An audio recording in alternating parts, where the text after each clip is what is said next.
పరిశుద్ధ వాక్యము నుండి 46వ కీర్తన దాని యొక్క మొదటి వచనం మాత్రం ఈరోజు మనం చదువుదామండి. 46వ కీర్తన దాని మొదటి వచనం. దేవుడు మనకు ఆశ్రయమును దుర్గమునై ఉన్నాడు, ఆపత్కాలములో ఆయన నమ్ముకొనదగిన సహాయకుడు. జీవితంలో ఆపదలు వస్తాయి. దేశం పైన, ప్రజలపైన, ప్రకృతి వికటించినప్పుడు, ప్రకృతి కోపించినప్పుడు ఆపదలు వస్తాయి. దాన్ని ఎవరు ఆపలేరు. అది జరిగిన తర్వాత కాపాడుకోవడానికి ఉన్న ప్రయత్నాలు చేయడం తప్ప దాన్ని ఆపడానికి ఎవరికి వీలు కాదు. సపోజ్ ఒక తుఫాన్ ఒక ప్రాంతానికి వస్తున్నారు అని చెప్పగలుగుతారు. ఆ తుఫాను ఆపడానికి ఉన్న శక్తి ఎవరికి లేదు. అది పలానా స్పీడ్లో ఉంది, పలానా తీరానికి ఒడ్డునకు వస్తున్నది అనేటువంటి వివరాలు మనకు తెలియపరిచారు. కానీ దాన్ని డైవర్ట్ చేయడానికి ఉన్న శక్తి ఏ ప్రభుత్వానికి లేదు. కుటుంబం పైన అన్ఎక్స్పెక్టెడ్గా కొన్ని తుఫానులు వస్తాయి. కొందరికి అది ఫైనాన్షియల్ ట్రబుల్స్తో కూడినటువంటిది అయి ఉంటాయి. కొందరికి మానసికమైన విభ్రాంతి కలిగించేటువంటిది అయి ఉంటాయి.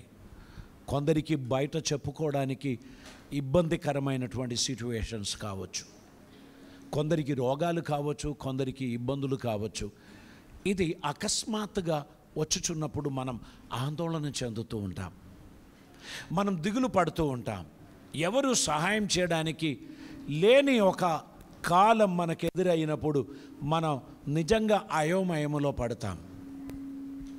అందుకే కీర్తనకారుడు చెప్పుచున్నాడు, యెహోవా దేవుడు మనకు ఆశ్రయమును దుర్గమునై ఉన్నాడు, ఆపత్కాలములో ఆయన నమ్ముకొనదగిన సహాయకుడు. మనుషులు ఎవరు సహాయం చేయలేని కొన్ని సందర్భాలు మన జీవితంలోనికి వస్తాయి.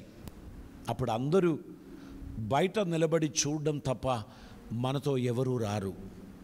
అటువంటి సిచ్యువేషన్స్ జీవితంలో వచ్చినప్పుడు మనము ఏ విధంగా ఆ క్రైసిస్ నుండి మనం విడుదల పొందవచ్చు, ఏ విధంగా మనము అందులో నుండి బయటపడవచ్చు అనేటువంటిది మనం ఆలోచించుచున్నప్పుడు చాలా మటుకి మనుషులకు అర్థం కాని అనేక సందర్భాలు జీవితంలోనికి వస్తాయి.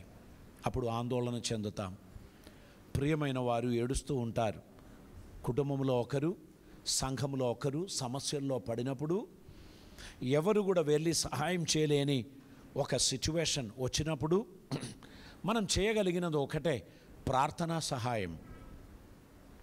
ప్రార్థన దేవుడు విని తన చిత్తం నెరవేర్చి ఆ సమస్యల నుండి వారిని విడిపిస్తారు. అయితే గుర్తుపెట్టుకోవాల్సినటువంటిది ఏంటంటే, ఏదైనా ఒక సమస్య జరిగితే ఆ సమస్య నుండి విడుదల పొందడానికి సర్టన్ టైం, కొంత సమయం మనం కనిపెట్టాల్సి వస్తుంది.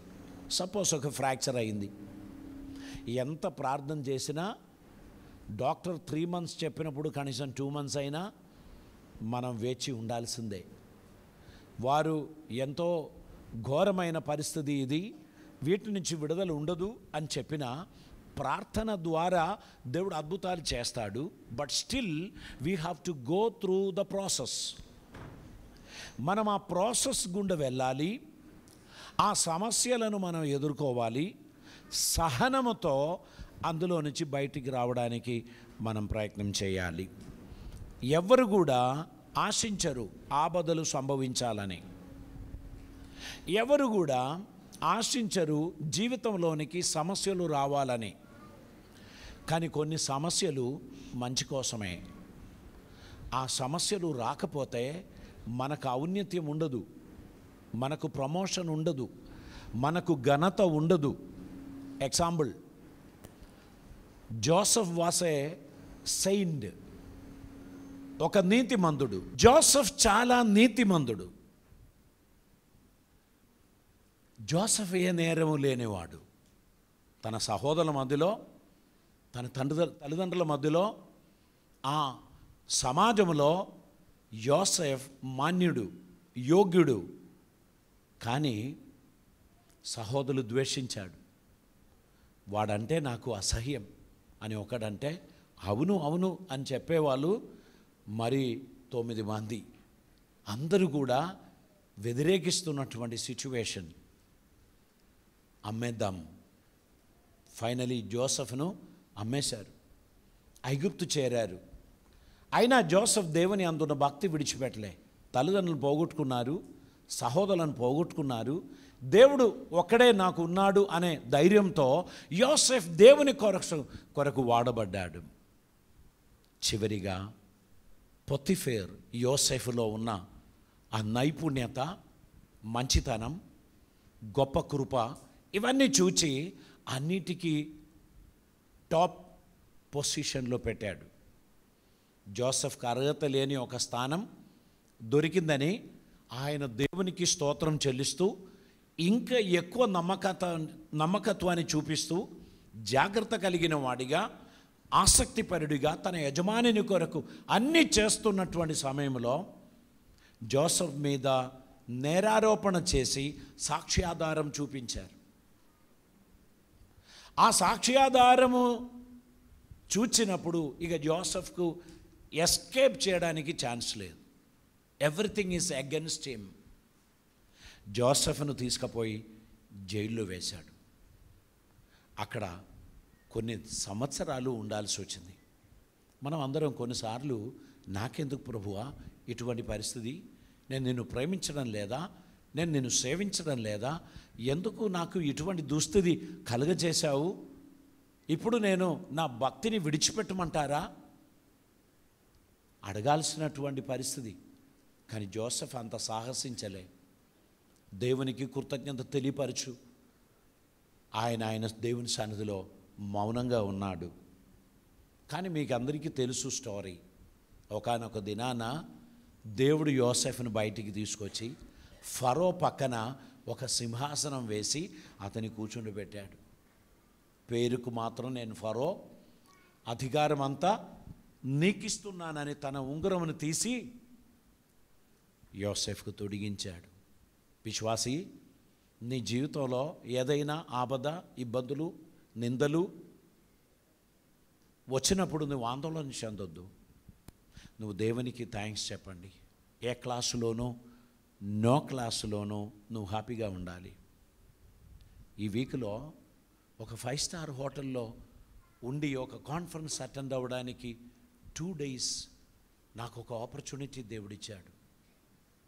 లాస్ట్ వీక్ అంతా పల్లెటూర్లలో తిరిగి పల్లెటూరు మనుషులతో వారితో ఏకీభవించి దేవుని సువార్త ప్రకటించే ధన్యత దేవుడిచ్చాడు. సో మనం ఎప్పుడు కూడా when we have little facility we should not change our mind and heart. We have to be focused on God's mission. At the right time God will lift you up. దేవుడు నిన్ను తగిన సమయమును హెచ్చించినట్లు ఆయన బలిష్టమైన చేతి కింద దీన మనస్కులై ఉండాలి. Last week more than 3 days only 4 hours మాత్రమే నాకు నిద్ర దొరికింది. మినిమం 6 hours నిద్రపోవడం నాకు అలవాటు. కానీ అది దొరకని పరిస్థితిలో కూడా మనస్సు నిరాశ చెంది, టెన్షన్ పడి, ఇతరులను హర్ట్ చేసి మనం హర్ట్ అయి మనం ఉండడానికి వీల్లేదు. ఈచ్ అండ్ ఎవ్రీ టైం ఎటువంటి పొజిషన్లో దేవుడు మనల్ని పంపినా అప్పుడు lord I'm thankful to you because you are with me. నువ్వు నాతో ఉన్నందుకు నేను సంతోషిస్తున్నాను. నా రోగముల మధ్యలో డాక్టర్స్ లాభం లేదు అని చెప్పినప్పుడు కూడా నువ్వు నాతో ఉన్నందుకు ఐఎమ్ హ్యాపీ అనేటువంటి ఒక యాటిట్యూడ్ డెవలప్ చేసుకోండి. దేవుడు మనకు ఆశ్రయమును దుర్గమునై ఉన్నాడు. ఆపత్కాలములో ఆయన నమ్ముకొనదగిన సహాయకుడు. దేవునికి స్తోత్రం. సమస్యలలో చిక్కిపోవడానికి ఆస్కారం ఉన్నటువంటి మార్గాలను అవాయిడ్ చేయండి. We have to be careful with our friends. If you walk with somebody, you must study them. You must understand them. కొంతమంది మనల్ని ఆగం చేసేసి పారిపోతాడు. వాళ్ళు ఎస్కేప్ అవుతారు, మనం పట్టబడతాం. అటువంటి ఫ్రెండ్షిప్లో ఏనాడు మీరు ఉండకూడదు. అది మీకు సాతానుగాడు పెట్టిన ఒక వల, ఒక చిచ్చు.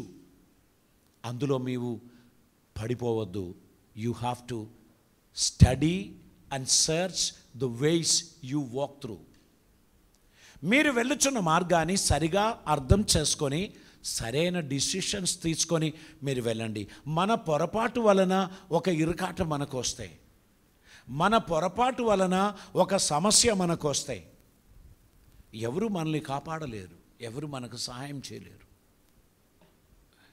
అటువంటి సందర్భంలో దేవుడు కూడా న్యాయం చేయువాడు గనుక బహుశా ఆయన కూడా కొంత మౌనం పాటిస్తాడేమో. ఏ సిచ్యువేషన్స్ గుండా మీరు వెళ్ళినా దేవునికి కృతజ్ఞత తెలియపరచడానికి ప్రయత్నం చేయండి. నంబర్ 1, ఏ విధంగా మనం ఈ ఆపదను ఎదుర్కోగలం? ఈ ఆపద రాకుండా ఉండడానికి మన మార్గాలను స్టడీ చేసుకోండి. మన ఫూలిష్నెస్ను బట్టి మనం కొన్ని ఆపదలు తెచ్చుకుంటాం. మన అజాగ్రత్తను బట్టి మనం కొన్ని ఆపదలు తెచ్చుకుంటాం. మన ఓవర్ కాన్ఫిడెన్స్ను బట్టి మనం కొన్ని ఆపదలు తెచ్చుకుంటాం. మనం డ్రైవ్ చేస్తూ పోతున్నప్పుడు అక్కడ ఒక బోర్డు కనబడింది, వేగం కన్నా ప్రాణం మిన్న. అది మన అంతరాత్మతో మాట్లాడుచున్న ఒక హెచ్చరిక. అప్పుడేం చేయాలి? వెహికల్ ఎంత సూపర్గా ఉన్నా, రోడ్ ఎంత అద్భుతంగా ఉన్నా, లిమిట్లో ఉండడానికి, కంట్రోల్ చేయగలిగిన స్పీడ్లో ఉండడానికి మనం ప్రయత్నం చేయవలసినటువంటి అవసరత ఉంది. మన నిర్లక్ష్యం, మన అజాగ్రత్త, మన ఓవర్ కాన్ఫిడెన్స్ ఇది మన జీవితంలోనికి ఆపదలు తీసుకొస్తుంది. గనుక మనము ఆ సమస్యలలో చిక్కుపోకుండా ఉండడానికి ప్రార్థన చేయాలి. Don't think that God delights your danger and trouble. మీకు కష్టం వచ్చినప్పుడు దేవుడు ఆనందిస్తున్నాడని అనుకోకండి. పిల్లలు ఎవరైనా కింద పడ్డారు, మోకాల దగ్గర చర్మం పోయింది, రక్తం చిన్న చిన్నగా వస్తుంది, ఏ తల్లి కూడా నవ్వుతారా? నో నో నో, అయ్యో నేను చెప్పాను నువ్వు ఉరుకొద్దని కదా అని చెప్పినా ఎత్తుకొని ఒడిలో కూర్చోబెట్టి కొంచెం ఫస్ట్ ఎయిడ్ చేయడానికి ప్రయత్నం చేస్తాడు. వెంటనే ఫోన్ చేసి, ఏమండి వీడు పడ్డాడు, మీరు పరిగెడుతూ రండి అని చెప్పి హస్బెండ్ని కూడా పిలుస్తారు. అవసరమైతే డాక్టర్కి చూపెడతాడు, అవసరం లేకపోతే వారికి తెలిసిన ఫస్ట్ ఎయిడ్స్ అన్ని చేసి బాబును ప్రొటెక్ట్ చేయడానికి ప్రయత్నం చేస్తాడు. దేవుడు కూడా అంతేనండి. మీరు ఆపదలో పడిపోయినప్పుడు ఆయన చప్పట్లు కొట్టి భలే బేష్ అని దేవుడు ఎప్పుడు చెప్పడు. అది మన అజ్ఞానం కావచ్చు, మన అజాగ్రత్త కావచ్చు, మన ఓవర్ కాన్ఫిడెన్స్ కావచ్చు, కానీ దేవుడు సంతోషించడు. మీరు దుఃఖిస్తున్నప్పుడు దేవుడు ఎప్పుడూ సంతోషించడు. మీరు ఏడుస్తున్నప్పుడు దేవుడు ఎప్పుడూ సంతోషించడు. కానీ ఆయన మాటలకు లోబడడం ద్వారా మనకు మేలు జరుగుతాయి. మనకు ఆపద వచ్చినప్పుడు మనకేమొస్తుందో తెలుసా? ఒకటి, మనకు నిరాశ రావచ్చు. రెండవది, మనకు హేట్రెడ్నెస్ వస్తుంది. వాళ్ళను పట్టి ఇది వచ్చింది. వెంటనే ఎవరినో ఒకరిని మనం పిన్ పాయింట్గా చూపట్టి, because of that person I got this, my son got this trouble, my husband got this trouble. మనం ఆ ఫ్రెండ్స్ను శపించడానికి ప్రయత్నం చేస్తాం. కొంతమంది స్వయం శపిస్తారు, నువ్వు వేస్ట్, నువ్వు బ్రతకడమే వేస్ట్, నువ్వు ఎందుకుంటున్నావు, పో చావు అని ఆ అంతరాత్మతో దురాత్మ మాట్లాడతాడు. You cannot escape from this. నీకు తెలుసా, పొతిఫేర్ ఈ దేశంలో ఉన్నత అధికారి. నువ్వు పోయి ఆయన భార్యతోనే తమాషా చేసావా, ఇక నీకు విడుదల లేదు, నీ లైఫ్ అయిపోయింది, ఇక నువ్వు ఫర్గెట్ అబౌట్ యువర్ ఫ్యూచర్. నీ కలలు, నీ స్వప్నములు ఇవన్నీ బేకారు కదా. యోసేఫ్ ఏం చేశావు అని లోకం అడుగుతున్నప్పుడు జోసెఫ్కు తెలుసు తను ఏం చేయలేదు కనుక నాకు రక్షణ వస్తుంది. యోసేఫ్ కూడా ఈ చెరసాలలో నుంచి విడుదల పొందినప్పుడు తన దేశం గురించి చెప్పాలని, తన తల్లిదండ్రుల గురించి చెప్పాలని జోసెఫ్కి ఆశ ఉంది. ఏమని? వారిని చూడాలి, దయచేసి నన్ను అక్కడ దాకా చేరడానికి ఉన్న ట్రైన్ ఫేరో, బస్ ఫేరో, ఎట్ల మండి ఫేరో ఏదో ఒకటి ఇచ్చి నన్ను పంపించండి అని చెప్పాలని జోసెఫ్కు ఉంది. కానీ దేవుడు ఏం చేశాడు? అసలు రథమే పంపించాడు. ఫరో రాజుని రథమే పంపించి వెళ్ళి యాకోబును, యోసేఫు అన్నయ్యలను అందరినీ పట్టుకరండి కదా. దేవుడు ఎంత గొప్ప కార్యాలు చేస్తారు. ఒక్క నెగటివ్ రిజల్ట్స్ వచ్చినప్పుడు మీ ఫ్రెండ్స్ అందరూ చెప్తారు, ఏం లేకపోతే అట్లా జరగదమ్మా, ఏదో ఒకటి ఉన్నది, ఎంతో కొంచెం ఉన్నది అని అంటారు. ఆందోళన చెందకు, ధైర్యంగా ఉండు. దేవుడు తగిన సమయంలో అద్భుతం చేస్తాడు. మన మీద మనకు ద్వేషం రావద్దు, కోపం రావద్దు, నిరాశ రావద్దు. అన్ని సిచ్యువేషన్స్లో కూడా చేతులెత్తి దేవునికి వందనాలు తెలియపరచండి. Everything is for good. దేవుడు అన్నిటికీ ఒక ఉత్తమమైన ఉద్దేశం కలిగి ఉన్నాడు. ఆయన అద్భుతమైన కార్యం చేస్తున్నాడు అనేటువంటి వాటిని మనం విశ్వసించాల్సినటువంటి అవసరత ఉంది. దేవునికి స్తోత్రం. పరిశుద్ధుడైన తండ్రి, కృపామయుడైన దేవా, నీకు వందనాలు.